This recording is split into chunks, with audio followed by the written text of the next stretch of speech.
Good evening from New York University.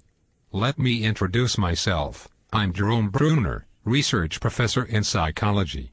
I understand you are all training to be teachers. Well, the theory I developed in the 1960s in cognitive learning should be very useful for you.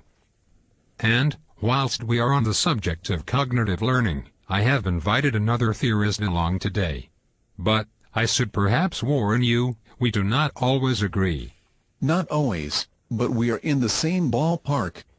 Hi there, trainee teachers. Really great to join you this evening via the wonders of digital technology. My name is David Ausubel. I also came up with a cognitive learning theory that is well worth considering when seeking to understand and plan for learning. So, Jerome, shall we try and explain the basics? Certainly. Cognitive theories look beyond behavior to explain brain-based learning.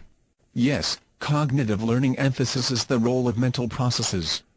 Rosa, didn't you have quite a good analogy that could be useful here? In approaching learning in this way, we completely reject the model of rote learning, or in other words, just presenting information for students to take in and remember.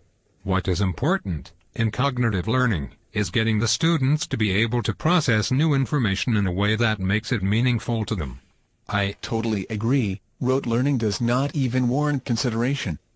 Information is not very useful unless students can relate what they are learning to wider contexts. After all, we want students to be able to do more than just recall information in an exam. We want them to be able to consider concepts and make links that will enable them to apply their knowledge beyond the classroom.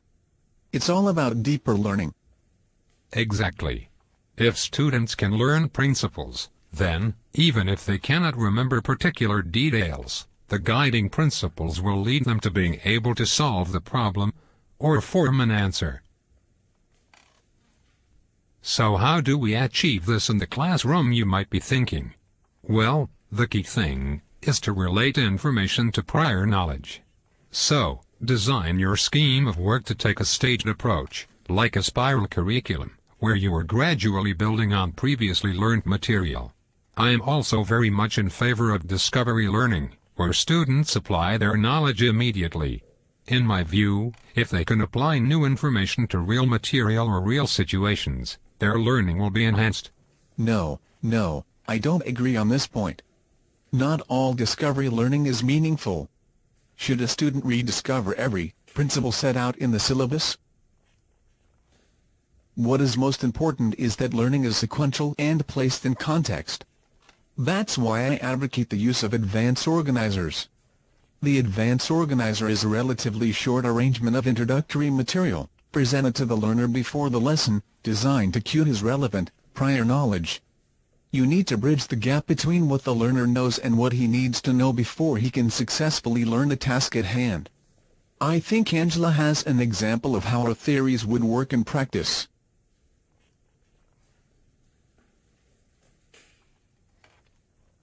It's been nice talking to you this evening. Yes, it's been a pleasure. We must do it again sometime.